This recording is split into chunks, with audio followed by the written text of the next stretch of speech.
qaar ka mid ah shaqaalaha dowladda hoose ee degmada Berbera ayaa saaka waxaa tababar looga furay magaalada Berbera. Tababarkani ayaa waxaa kor lagu qaadayaa aqoonta shaqaalaha dowladda hoose waxaana uu socon doonaa muddo 3 maalmood ah waxaana iska kaashaday ururka dowladaha hoose Algasal, hay'adda VNG iyo dowladda hoose ee degmada Berbera oo iyadu fulinaysa waxaana tababarkaasi furay xogayaha dowladda hoose ee degmada Berbera. Ugu horeyntina waxaa halkaasi ka hadlay agaasimaha qorsheynta ee dowladda hoose Jimcaale Cawke iyo saraakiil ka socday hay'adaha VNG iyo ururka dowladaha hoose Algasal waxayna ka warameen muhiimadda ay leedahay in kor loo qaado aqoonta shaqaalaha ee dowladda hoose. waxaanu halkan ugu joognaa inaanu ku daafurno tababar u bilaabmi doona qaar ka mid ah shaqaalaha technical staffka dowladda hoose ee degmada Berbera kuwaas oo muddo 3 cisho halkan lagu tababari doono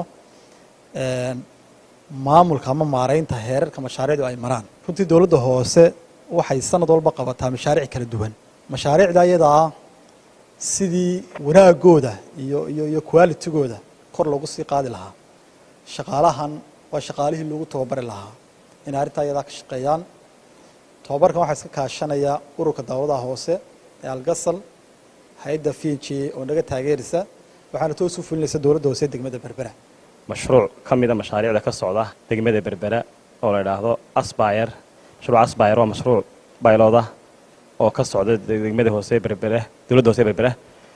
دولة سيد عادة ذا كل بربرة أنت بعد مشاريع ذا إذا لقيت الشابية وإحنا قطعي تصالوا دولة هوسي ودان ذلك مركارونتي فرحات بين نوطه مشروع عن ولا بس الناس السعوديين وكلا بر مرايو مشروع عن ما أنت توابرك شغالها دولة هوسي واحد إسقفلنا إياه يودي تاجريان أورك دولة هوسة يهدا فين شيء دولة هوسة بربرة هي فلنسة أنا وكلية توحنا كنا هاي وبصير فريس. صح الحاجة نقوم هذا إن دولة هوسة بربرة سيبح حكاية فلنتها عبد الكريم أنا عده ومشروع عن دولة هوسة فلنسة project cycle management كفرشات زمان تنسية سأنا قصة قريب قاعدنا وأنا محوها وحي سيد المشاريع اللي لو فليو يو أقانتي أنا سوي درسنو marka waxaan idinku mahadnaqayaa inaad naga soo qayb gashay. xogayaha fulinta ee dowladda hoose Cabdikariin Aadan Siciid Cabdikariin Aadan Cadde ayaa waxa uu shaqaalaha tababarkan ka qayb qaadanaya uu kula dardaarmay inay ka faa'iideystaan muddada uu socdo tababarkani. mar labaadka waxaan u mahadnaqaynaa hay'adda VNG iyo Algasal oo labadaba aanu gacan saar leenahay runtii MOU-na aanu ku wada jirno qorshayaashan ay qayb ka tahay tababarkan maanta socda. iyo maxay tahay mashruuca pilot project-ka ee Berbera lagu tijaabinayay oo runtii iyaguna ay doorteen magaalada Berbera annaguna aanu soo dhaweynay oo si fiican aan u wada shaqeyno ilaa haddana mina dhal fiican aanu ka hayno qayb ayay ka tahay tababarkan maanta inoo bilaabmaya mashruuca guud